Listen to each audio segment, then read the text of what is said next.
Les discussions pour mettre fin au conflit en Ukraine ont démarré hier en Arabie Saoudite, en présence des représentants de Washington et de Moscou, en l'absence de Kiev.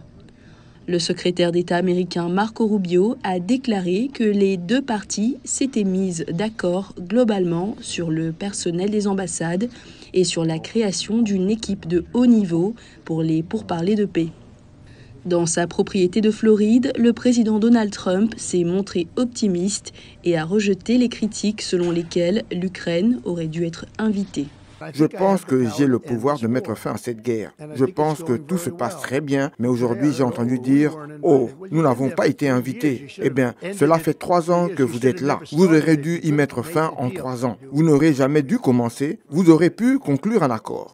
Trump a aussi noté que la cote de popularité du président ukrainien Volodymyr Zelensky avait chuté par rapport au niveau élevé qu'elle avait atteint au début du conflit. Il a laissé entendre qu'il s'agissait d'une condition de négociation. Lorsqu'ils veulent s'asseoir à la table, les Ukrainiens ne devraient-ils pas dire « Vous savez, cela fait longtemps que nous n'avons pas eu d'élection. Ce n'est pas une affaire russe. C'est quelque chose qui vient de moi et de beaucoup d'autres pays aussi. » À Ankara, la capitale turque, le président Volodymyr Zelensky a fait pression pour être inclus dans tous les pourparlers aux côtés de partenaires tels que l'Union européenne et la Turquie.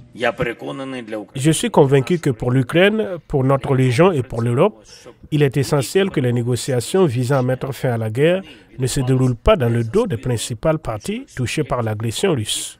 Le ministre russe des Affaires étrangères, Sergei Lavrov, a rejeté l'idée d'élargir la table. La philosophie européenne n'a pas évolué et je ne sais pas donc ce qu'ils devraient faire à la table des négociations. S'ils ont l'intention de proposer des idées astucieuses pour stopper le conflit, tout en ayant l'intention, comme ils ont l'habitude, de poursuivre la guerre, alors pourquoi devrions-nous les inviter ? Les analystes estiment qu'il y a une certaine logique à cela, compte tenu des divergences qui séparent Kiev et Moscou.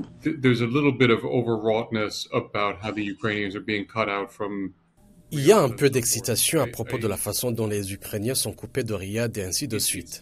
La situation n'est pas tout à fait claire. Une diplomatie parallèle n'est pas optimale, mais pas nécessairement terrible compte tenu des divergences qui séparent les deux parties.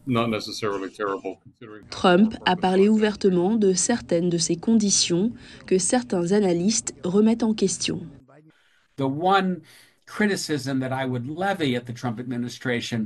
La seule critique que je ferai à l'administration Trump est que je pense qu'elle a fait trop de concessions avant même que des discussions sérieuses aient eu lieu en disant pas de troupes américaines sur le terrain, pas d'adhésion à l'OTAN.